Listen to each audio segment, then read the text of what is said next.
Hey, I'm Johnny Catanzano, IFBB Pro bodybuilder and strength and conditioning coach. And I'm here at the Onnit gym to talk about the Sissy squat. This is one of the most challenging and unique exercises that you can use to build your quads.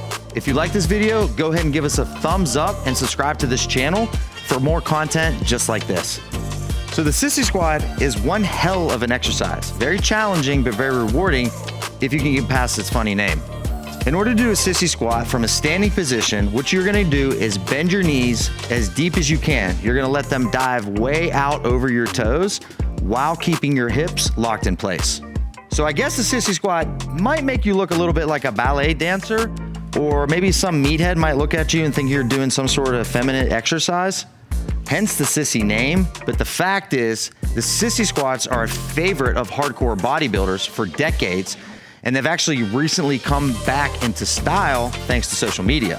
While Sissy squats do look a little bit strange, they really do isolate your quads like no other movement, particularly the rectus femoris muscle, which runs right here in the middle of your quadriceps. When you have a bigger rectus femoris, you got bigger quads. Here's a quick anatomy lesson. Your other quad muscles really only work to extend at the knee, but your rectus femoris straightens the knee and raises your leg in front of you. Other squatting movements cause you to bend your hips as you bend your knees, and the rectus femoris actually never really gets lengthened. It's always staying in a shortened state. But when you do Sissy squats, you keep your hips locked in place, and that puts a really big stretch to the rectus femoris, delivering a stimulus you can't get from front squats, back squats, leg presses, lunges, so on and so forth. Now, this is especially good news because a lot of new research is showing that muscles may get a better growth stimulus when they're trained from the lengthened position. In other words, when they're stretched out a bit. The Sissy squat can be performed without any support, but most people are going to need to hold on to something in order to keep their balance, and that's how we recommend you learn the Sissy squat.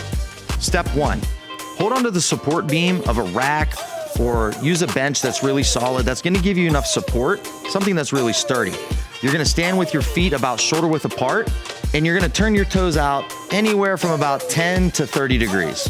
Step 2, brace your abs as if you were about to take a punch right in the stomach, and then also squeeze your glutes. Now begin to slowly bend your knees while leaning back at your torso. You're gonna allow your heels to come up off the floor, so you're gonna be on the balls of your feet. Keeping your hips locked out, go as low as you can without any discomfort or losing control of the movement. Ideally, you'll get down to where your knees are fully flexed with your hamstrings touching your calves. Step 3 is extend your knees to come back to standing, and be sure to keep your hips straight as you do so. The Sissy squat works the quads with minimal assistance from the glutes, so it's a great movement for isolating the quads and strengthening them in an extreme range of motion that really couldn't be trained any other way. Specifically, the Sissy squat works the vastus medialis, which are the teardrop muscles here on the inside of your quads, the vastus lateralis, which is along the outer sweep of that quads. It gives you that nice shape. The vastus intermedius, which is actually kind of underneath some of the layers of your muscle on the inner part of your quads. And of course, the rectus femoris, which is this muscle that starts right below your hip flexors and runs down the middle portion of your quads, which you'll remember we said bends the hip as well as extends the knee. Sissy squats take your quads through a full range of motion and into a very big and deep stretch. So make sure you're very warmed up before you try to do them. Here are 3 exercises that I personally recommend to warm up and stretch out before you train them. All right, here are 2 to 3 exercises that I recommend to warm up and stretch out before you hit Sissy squats. The first exercise we're gonna do are called hip cars. It's a great mobility exercise. It's gonna loosen up all of your quadricep muscles, your glutes, and your hip socket, which we're gonna be using while we do a Sissy squat. So the easiest way to learn how to do a hip car is to first start with something you can hold on to, something nice and sturdy to give yourself balance. To initiate the hip car, you're gonna bring your knee up into extension. You're gonna go around, trying to tracing your hip bone inside its socket. So you're gonna go all the way around till your foot's behind you. This is gonna create some internal rotation of that femur. You're gonna extend back till your glute is engaged and then touch the ground. All you're gonna do next is reverse that movement by first engaging the glute and then bringing that foot up and around. To make this exercise a little bit more difficult, all you need to do is start putting something on the ground, starting at a lower level, and you can increase it as you get more mobile. And you're gonna bring your foot up and over that. So either a plyo box, a kettlebell, a dumbbell on its end, something to start to that way you have a barrier to get your foot up and over. For the hip cars, I would recommend starting with anywhere from 2 to 3 sets of about 5 reps starting out. If you're a little bit more experienced or you already have a decent amount of mobility, you can do 3 sets of 8 reps each leg. The second exercise that I recommend warming up with to do sissy squats or really any sort of leg workout is a knee lift with a leg extension. You're gonna do this standing as well. If you're a beginner or new to this one, find a bench, something that's sturdy, a rack, something you can hold on to. And all you're gonna do is lift your knee and you're gonna extend at the shin as high as you can and then control it into descent. Now, the key is when you do this is to try to eliminate as much core as you can from this. So what that means is try not to bend over and then also try not to use momentum. You wanna use the muscles of your quads, which support and obviously help you flex the knee. So you need to bring those up and then you're gonna straighten. You'll actually start to feel that rectus femoris actually activate there with that exercise. I would do this one for 3 sets, about 5 repetitions on each leg before you squat. So the first alternative that I want to show you for the sissy squat is what's called a reverse Nordic leg extension. We are going to use a band to start off because it is a very hard and difficult exercise, and also depends on how much hip and knee flexion mobility you can actually have in order to do this. So I do recommend starting with a band, but also a medicine ball to sit behind your back and support you as you lower yourself down. You're gonna tie the band off to something nice and sturdy, something that you can't tip over on yourself. So usually a rig that's attached to the ground or a really heavy rig set up in your gym. If you're at home, maybe if you have a nice sturdy pull-up bar. All you're gonna do is you're gonna get down on your knees and you're gonna bring the medicine ball so it's behind your hips. This is here to support you just in case you start to experience any discomfort in your knees or your hips as you lower down. Now, the key with this exercise, just with the regular sissy squat, is you have to keep your hips locked out. We're not gonna sit back on it like this. We wanna keep the hips locked out, and we're gonna lean back all the way like this. And then what you're gonna do is apply pressure through the tops of your feet, extending at the shins, which is gonna bring yourself back up.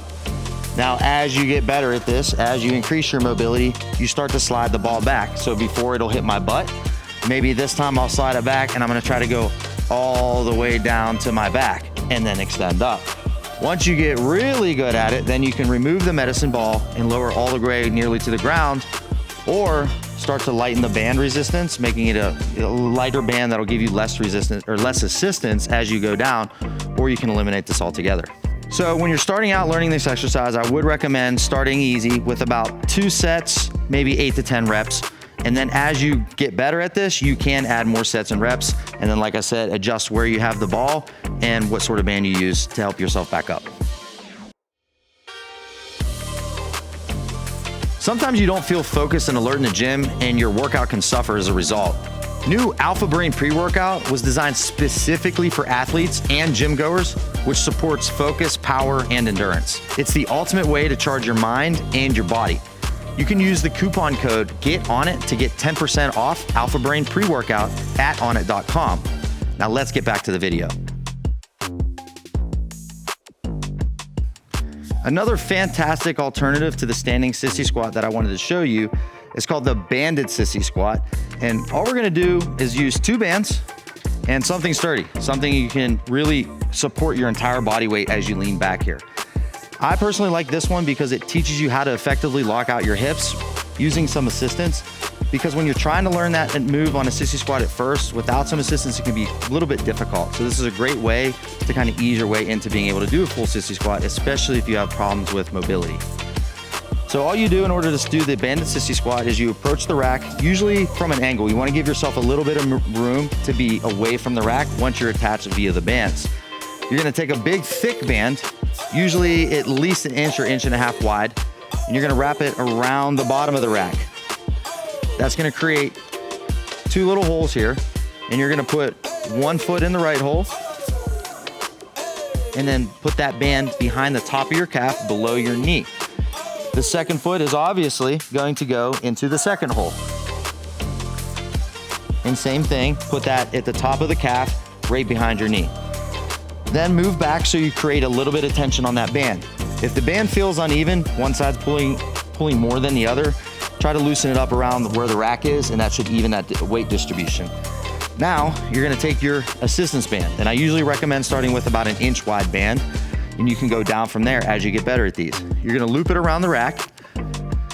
Then what you're gonna do is learn how to sissy squat. You're going to lean back, keeping your hips locked in place. You're gonna lean back as far as you can comfortably using that band to support yourself. And then you're gonna extend at the leg and bring yourself all the way back up. I will say the most common mistake I see doing either a banded sissy squat or a bodyweight sissy squat, or even a sissy squat on the little platform that holds your shin in place, is people tend to really break at the hips and do this. This right here is just a little bit more of a general quad exercise where you're no longer lengthening the rectus femoris. In a sissy squat, as soon as you do this, you're no longer lengthening the rectus femoris. So you always want to keep your hips underneath your shoulders in a nice straight line. So my hips are right under the top of my shoulders here, and just maintain that position as you lean back as far as you can. So that is the banded sissy squat. Now for beginners, I would recommend doing about 2 sets of 8 reps. If you're a little bit more advanced, feel free to work that up to 3 or 4 sets of about 8 to 12 reps. So do it later in your leg day when you're very warmed up and your quads have a lot of blood flow in them already. Start with 2 to 3 sets of lower reps, 5 or whatever you can manage, and gradually increase your reps as you get stronger. When you find that you're able to do more than 10 reps, you can experiment with holding a dumbbell on your chest for extra resistance, or even wearing a weighted vest. You can also try the sissy squat unassisted, that is, do it without holding on to something, which will challenge your ability to keep your balance as well as strengthen your quads. Thank you so much for watching. If you like this video, please give it a thumbs up and subscribe to this channel for more content just like this. You can also click the link below to read a full article on the sissy squat from the Onnit blog. My name is Johnny Catanzano. I'm an IFBB Pro bodybuilder. You can find me on Instagram at JohnnyElgato_IFBB Pro, or you can check out my coaching business at Tailored Health Coaching right on Instagram.